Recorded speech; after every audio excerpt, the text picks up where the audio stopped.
Meta's worst nightmare is coming true. Investors react negatively to the latest quarterly earnings from Meta.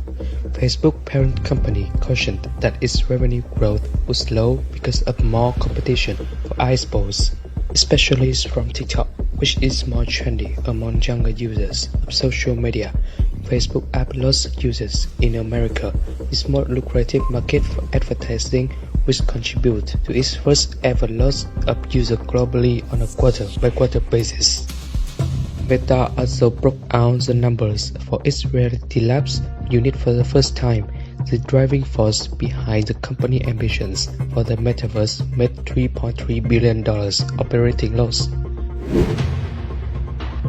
Latest stage of tech giants. Meta warning along with poor earnings from PayPal and more concerns about the health of Sony video game business overshadow a rebound in better tech stocks on the back of solid profits from America's other tech giants. Apple quarterly net profit were up by a fifth year-on-year as it made $124 billion in revenue, a company record. Alphabet, Google parent company, saw sales and profit both rise by a third, driven by digital ad spending. Bungie joins Sony Interactive Entertainment. Trying to address the concerns about its business, Sony said it will spend $3.6 billion buying Bungie, a video game developer best known for the Destiny series of games. The deal follows the recent $69 billion bid by Microsoft, Sony's arch rival in the games business, for Activision Blizzard. Cloud computing firm Citrix to go private in $16.5 billion deal. Citrix, which provides cloud computing and networking service, agreed to sell itself to a couple of investment firms in $16.5 billion transaction, 81 of the biggest ever private buyouts of a publicly traded tech company. Similar deals could be in the offing if the size stays of tech stocks. Inflation in the euro area shows no signs of stopping. Annual inflation in the Eurozone rose to 5.1% in January, another record high.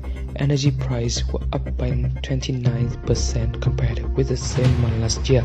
The currency bloc economy grew by 5.2% in 2021. Output is now back at pre-pandemic levels. French GDP expanded by 7% over the year, the best performance in 25 years. Turkey government decided to lower interest rates. Turkey annual inflation rate soared to 48.7%. Turkey President Recep Tayyip Erdogan has fought through a number of interest rate cuts that have contributed to rising price. A few days before the data were released, Mr. Erdogan fired the head of the agencies that produced the inflation statistic, he lately sacking of an economics official. OPEC Plus formalized oil output plan. OPEC Plus, which includes Russia, decided to stick with the gradual rise in oil production agreed to the last year, ignoring pleas from America and other countries to increase output at a faster rate in order to tame soaring energy price, with a flowing inflation, when crude had hit $90 a barrel for the first time in years. ExxonMobil, meanwhile, report an annual profit of $23 billion, its best since 2014. Spotify attempts to direct listeners to accurate COVID information after Joe Rogan outcry. Spotify scrambled to patent out its content moderation policy after Neil Young and Johnny Mitchell withdrew their songs from the platform claiming COVID misinformation had been broadcast on the Joe Rogan show. Spotify must stream the broadcast. As the storm raged on the wind, The Rock Johnson indicated his support for Mr. Rogan. Spotify said it had an advisory to any podcast that discusses COVID. The decision by two eminent boards of classic rock to pull their tunes came shortly before Spotify wanted to tepid subscriber growth. What though had been purchased by the New York Times. The New York Times bought Wordle, a free game where players guess 5-letter words that have become popular on Twitter since its release in October, driving non-players mad as users tweet their scores.